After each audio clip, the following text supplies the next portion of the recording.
Well, it officially seems that flights just don't operate on time anymore. I'm at the airport to pick up my friend and thumbnail man, DSLR Dave, and his flight has been delayed over an hour, so I'm sitting here now, gonna shoot a little talkie vlog. Don't expect any fancy editing. I guess technically it is still a car vlog. We're gonna talk about the latest in the news, the leaker in the government who disclosed a bunch of classified information as relates to, among other things, the war in Ukraine, America's efforts in assisting Ukraine. Is Ukraine winning the war? How leak exposed the difficult choices facing Kyiv as it suffers tens of thousands of casualties, a shortage of anti-aircraft missiles, and now secrets of spring offensive could have been revealed. The amazing thing in all of this is how the media has officially gone from being government watchdogs to being government lapdogs. We are a full 180 from the Pentagon Papers, where New York Times versus the United States of America, the issue of prior restraint.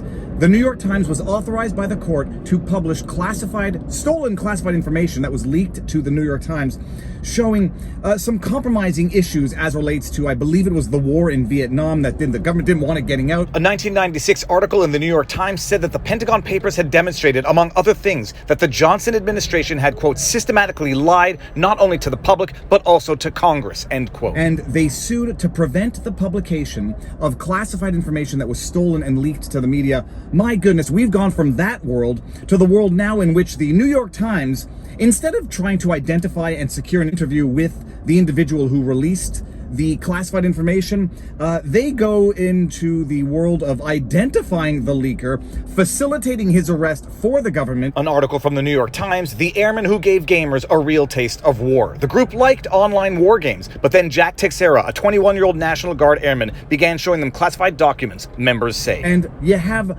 Fox News in its coverage of this, focusing not on the content of the leaks, but rather on the gaming propensities of the leaker. Leak suspect's last message to gamer pals revealed as Jack Texeira prepares to face judge.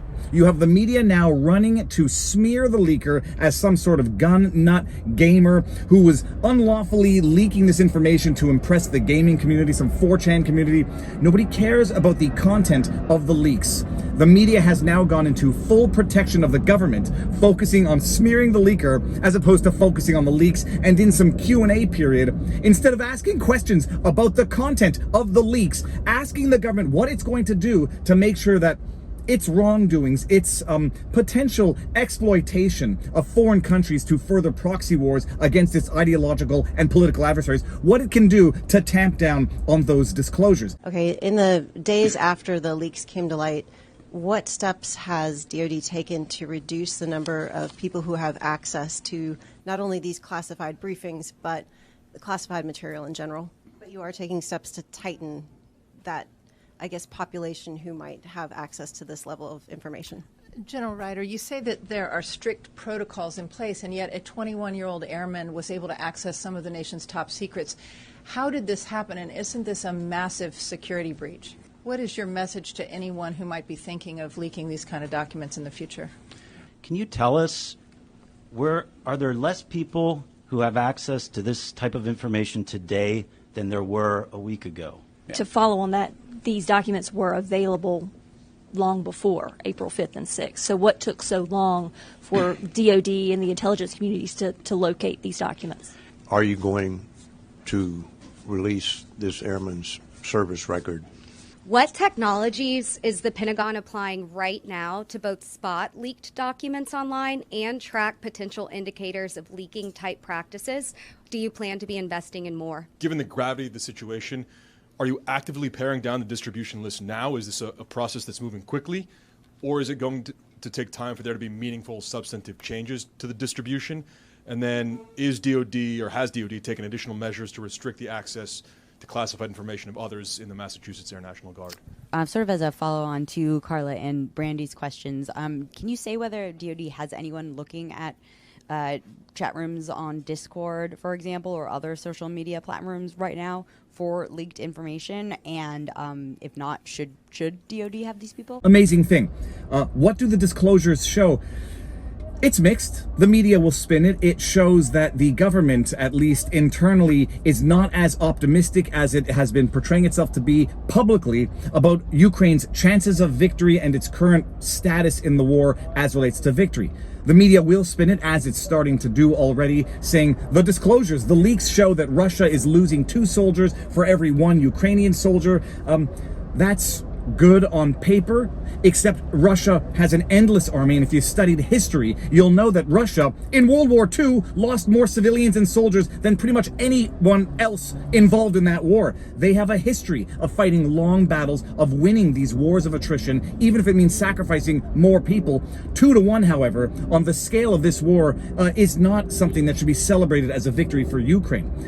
In fact, it's just not a victory for Ukraine, except for the fact that it allows the US, NATO, European powers to use Ukraine in furtherance of its proxy war against Russia. From an article in Newsweek, are American troops fighting in Ukraine? What U.S. intel leaks reveal? But the amazing thing is that this has now revealed itself to be the iteration 2.0 of 2 weeks to flatten the curve. Safe and effective. You have the government, I don't know if it's colluding with or just aiding and abetting the government in concealing the truth. Concealing failed government policy that is resulting in the death, and in this case, the killing of innocent civilians, because they don't want to admit that the policy was terrible. They don't want to admit incompetence. They don't want to admit that maybe there were other reasons for which they continue to pursue these failed policies. I don't know, profit? Profit in the context of COVID, profit in the context of never-ending international wars. It's very good for the military war machine, for the industrial war complex. It's not very good for Ukrainian citizens. And so instead of, maybe opening the dialogue for some form of negotiated settlement, no, conceal the truth, conceal what's actually going on there, go and paint a rosy image and have your mockingbird media promote that propaganda to the general public. And when the truth is revealed, don't get outraged about the truth, get outraged about those who revealed the truth. This is outrageous. This is now a full 180, and people should appreciate that we are living in a different world from the world in which media went to courts for permission to publish, even if it was illegally stolen, leaked information to the media. We've gone from Pentagon papers to indicting Julian Assange, and the media is mum about it. We've gone from a world where exposing the crimes of the government was praised and applauded to exposing it being criminalized and the media running hard cover for the government in all of its failed policy. All right, I think my buddy has now landed, or is at least at the terminal, so I'm going to go. I'll see you all soon. Might not get a live stream out today because I'm going to be spending time with my friend. See you all Sunday night with Robert Barnes for our Law for the People podcast. Law live streams on Sunday. You can find us on Locals, vivabarneslaw.locals.com. And 3 things cannot long be hidden: the moon, the sun, and the truth. Buddha. Peace. Dave, how was your flight? Honestly, I don't know. Delayed, and we had trouble finding each other. Dave, can you do a thumbnail now? Right now, no.